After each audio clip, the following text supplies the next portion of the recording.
जय माता दी प्रिय भक्तों। आज नवरात्रि का दूसरा दिन है। आज हम सुनेंगे दुर्गा सप्तशती का दूसरा अध्याय। आप हमारे चैनल पर हर दिन से माँ दुर्गा के जितने भी 9 रूप हैं उनकी व्रत कथा सुन सकते हैं। अगर आपने कल की वीडियो नहीं देखी है तो इस वीडियो को देखने के बाद उस कथा का भी श्रवण करें। वीडियो को शुरू करने से पहले आपसे निवेदन है, कमेंट बॉक्स में जय माता दी अवश्य लिखें। इस अध्याय में देवताओं के तेज से देवी का प्रादुर्भाव और महिषासुर की सेना का वध ऋषि कहते हैं।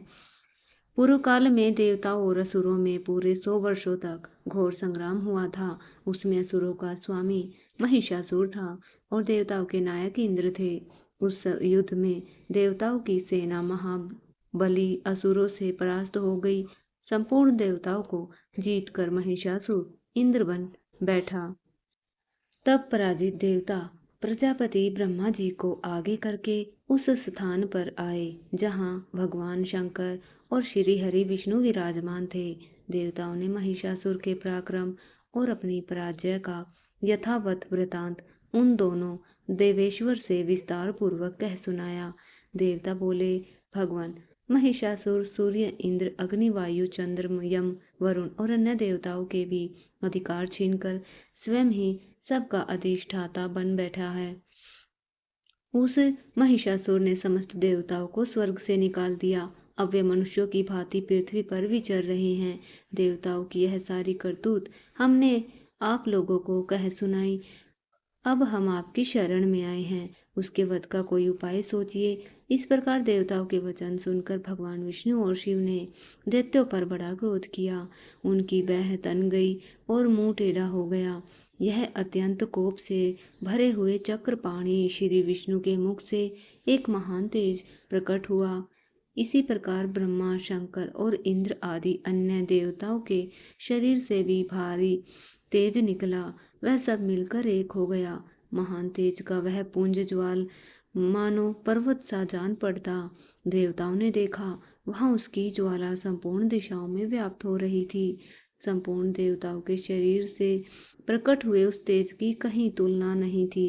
इकट्ठा होने पर वह एक नारी के रूप में परिणत हो गया और अपने प्रकाश से तीनों लोकों में व्याप्त जान पड़ा। भगवान शंकर का जो तेज था उससे उस देवी का मुख प्रकट हुआ। यमराज के तेज से उनके सिर में बाल निकल आए। श्री विष्णु भगवान के तेज से उसकी भुजाएं उत्पन्न हुई। चंद्रमा के तेज से दोनों स्तनों और इंद्र के तेज से मध्य भाग का प्रादुर्भाव हुआ। वरुण के तेज से जंगा और पिंडली तथा पृथ्वी के तेज से नितंब भाग प्रकट हुए। ब्रह्मा के तेज से दोनों चरण और सूर्य के तेज से उसकी उंगलियां हुई। वसु के तेज से हाथों की उंगलियां, कुबेर के तेज से नासिका प्रकट हुई। उस देवी के दांत प्रजापति के तेज से और 3 नेत्र अग्नि के तेज से प्रकट हुए थे। उसकी वो संध्या के और कान वायु के तेज से उत्पन्न हुए। इस प्रकार अन्य देवताओं के तेज से भी कल्याणम देवी का आविर्भाव हुआ। तद समस्त देवताओं के तेज पुंज से प्रकट हुई देवी को देखकर महिषासुर के सताए हुए देवता बहुत प्रसन्न हुए। पिनाकधारी भगवान शंकर ने अपने शूल से एक शूल निकालकर उन्हें दिया। फिर भगवान विष्णु ने भी अपने चक्र से चक्र उत्पन्न करके भगवती को अर्पण किया। वरुण ने भी शंख भेंट किया। अग्नि ने उन्हें शक्ति दी। वायु ने धनुष तथा बाण से भरे हुए 2 तरकस प्रदान किए। सशस्त्र नेत्रों वाले देवराज इंद्र ने अपने वज्र से वज्र उत्पन्न करके दिया और ऐरावत हाथी से उतरकर एक घंटा भी प्रदान किया। यमराज ने काल दंड से दंड, वरुण ने पाश, प्रजापति ने स्फटिका की माला और ब्रह्मा जी ने कमंडल भेंट किया। सूर्य ने देवी के समस्त रोमकूपों में अपने किरणों का तेज भर दिया। काल ने उन्हें चमकती हुई ढाल दी और तलवार दी। क्षीर समुद्र ने उज्ज्वल हार और कभी जीर्ण न होने वाले 2 दिव्य वस्त्र भेंट किए। साथ ही उन्होंने दिव्य चूड़ामण, 2 कुंडल, जड़े उज्ज्वल अर्धचंद्र, सब बाहु के लिए, दोनों चरणों के लिए निर्मल नुपुर, गले की सुंदर हंसली और सब उंगलियों में पहनने के लिए रत्नों की बनी अंगूठियां भी दी। विश्वकर्मा ने उन्हें अत्यंत निर्मल फरसा भेंट किया। साथ ही अनेक प्रकार के अस्त्र और अभेद कवच दिए, जिनके सिवा मस्तक और वक्ष स्थल पर धारण करने के लिए कभी न कुमला वाले कमलों की मालाएं दी। जल्दी उन्हें सुंदर कमलों का फूल भेंट किया। हिमालय ने सवारी के लिए सिंह और भांति भांति के रण रत्न समर्पित किए।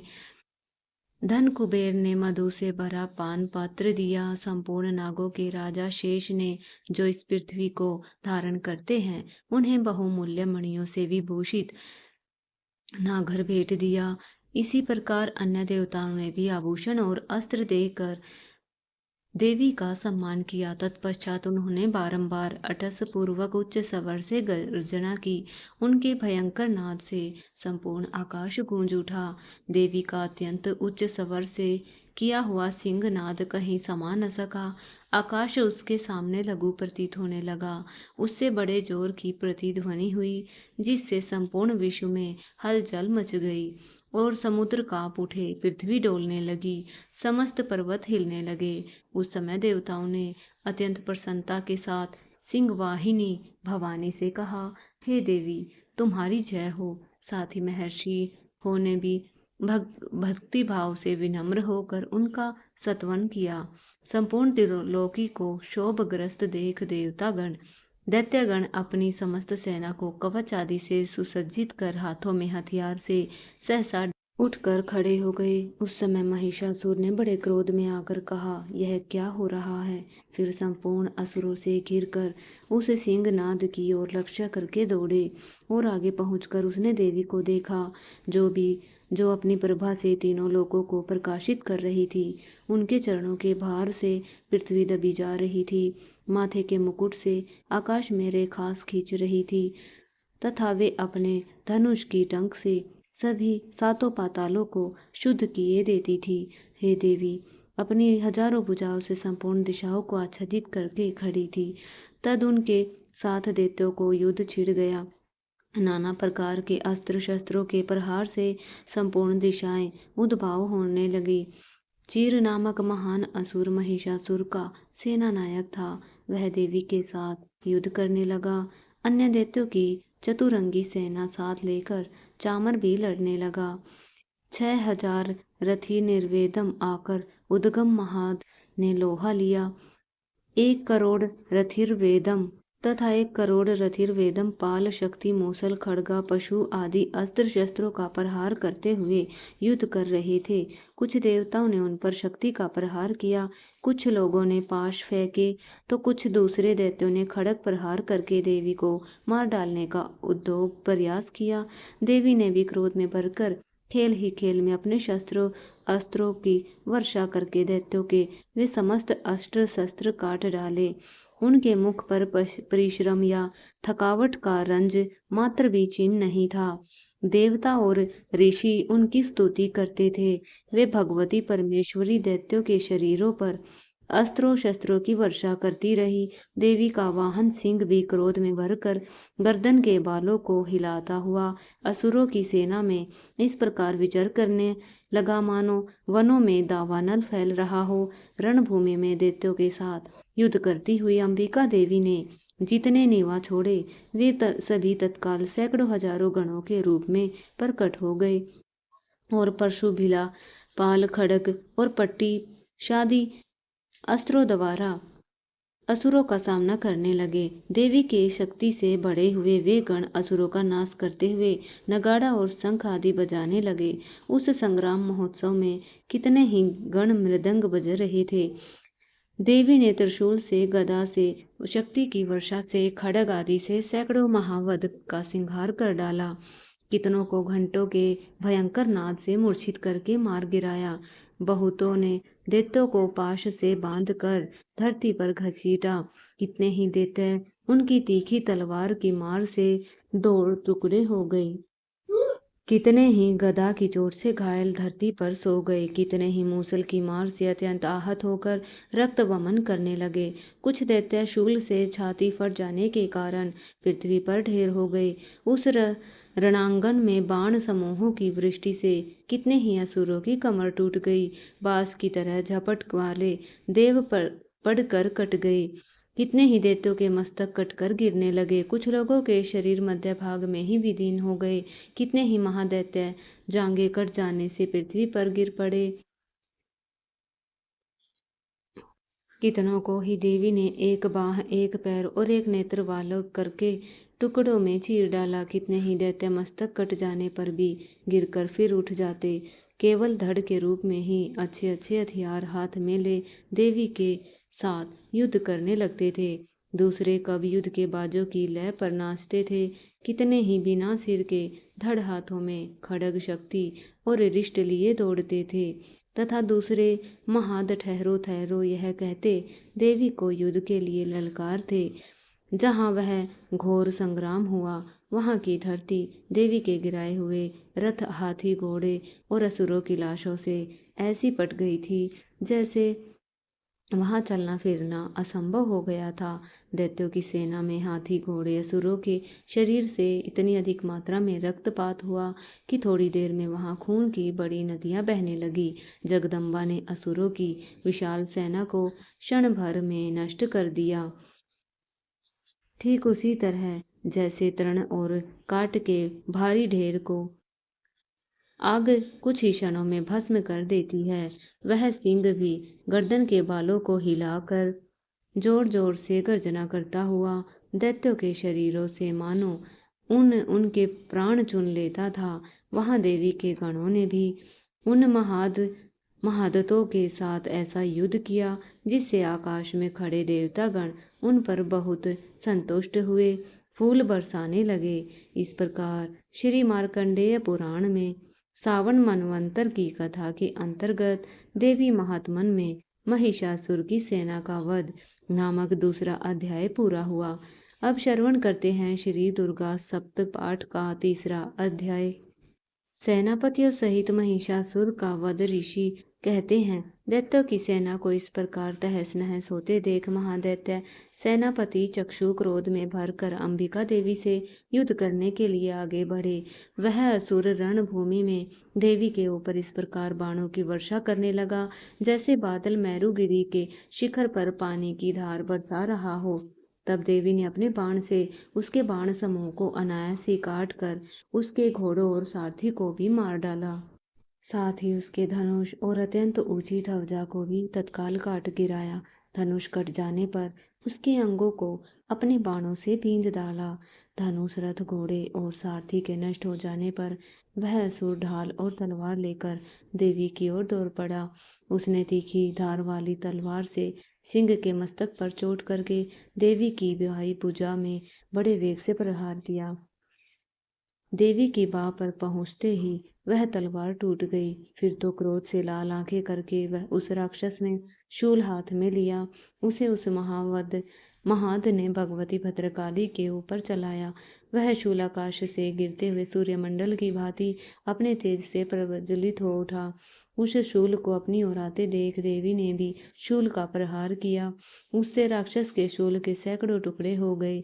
साथ ही महादचीर की भी धज्जियां उड़ गई। वह प्राणों से हाथ धो बैठा।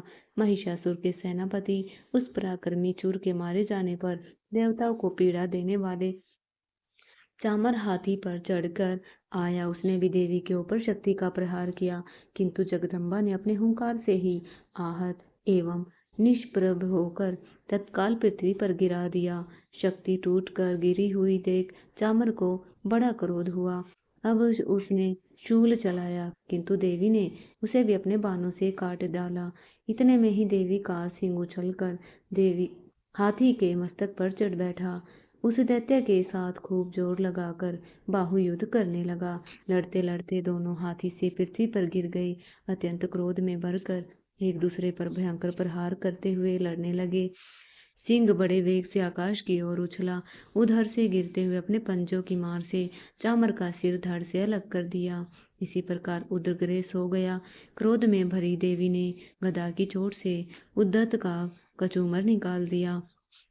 तब देवी ने तुरंत ही बाणों की वर्षा करके ढाल और तलवार के साथ बींध डाला। इतने में वह महान गजराज के रूप में परिणित हो गया। सून की देवी के विशाल सिंह को खींचने और गर्जने लगा।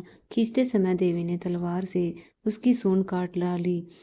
तब उस महादैत्य ने पुनः बल का शरीर धारण किया। पहले की ही भांति चराचर प्राणियों सहित 3 लोकों को व्याकुल करने लगा। वह क्रोध से भरी जगत माता चंडिका बारंबार मधु का पान करने लाल आंखें करके हंसने लगी। इधर वह बल और पराक्रम के मत में उन्मत्त राक्षस गर्जने लगा। उसने सींग से चंडी के ऊपर पर्वतों को फेंकने लगा। उस समय देवी बाणों के समूहों से उसे फेंके हुए पर्वतों को चूर्ण करती हुई बोली। बोलते समय उनका मुख मधु के मद से लाल हो रहा था। वाणी लड़खड़ा रही थी। देवी ने कहा, ओ मूढ़, मैं जब तक मधु पीती हूँ तब तक तू क्षण भर के लिए खूब गर्ज ले। मेरे हाथ से यही तेरी मृत्यु हो जाने पर अब शीघ्र ही देवता गर्जना करेंगे। ऋषि कहते हैं, ये कहकर देवी उछली और उस महादैत्य के ऊपर चढ़ गई। फिर अपने पैर से उसे दबाकर अपने शूल से उसके कंठ में आधा आधा किया। उनके पैर से दबा होने पर भी महिषासुर अपने मुख से दूसरे रूप में बाहर होने लगा। अभी आधे शरीर से ही वह बाहर निकल पाया था कि देवी ने अपने प्रभाव से उसे रोक लिया। आधा निकला होने पर भी वह महादेवी से युद्ध करने लगा। तब देवी ने बड़ी तलवार से उसका मस्तक काट गिराया। फिर तो हाहाकार करती हुई दैत्यों की सारी सेना भाग गई। संपूर्ण देवता अत्यंत प्रसन्न हो गई। देवताओं ने दिव्य महर्षियों के साथ देवी दुर्गा का स्तवन किया। गंधर्व राज गाने लगे, अप्सराएं नृत्य करने लगी। इस प्रकार श्री मार्कंडेय पुराण में सावन मनवंतर की कथा के अंतर्गत देवी महात्मन में महिषासुर सर्वत नामक अध्याय पूरा हुआ। प्रिय भक्तों, यह था माँ दुर्गा सप्तशती का दूसरा अध्याय। अगर आपको यह अध्याय अच्छा लगा हो तो वीडियो को लाइक करिए। कमेंट में जय माता दी जरूर लिखना। फिर मिलेंगे अगले अध्याय के साथ। जय माता दी।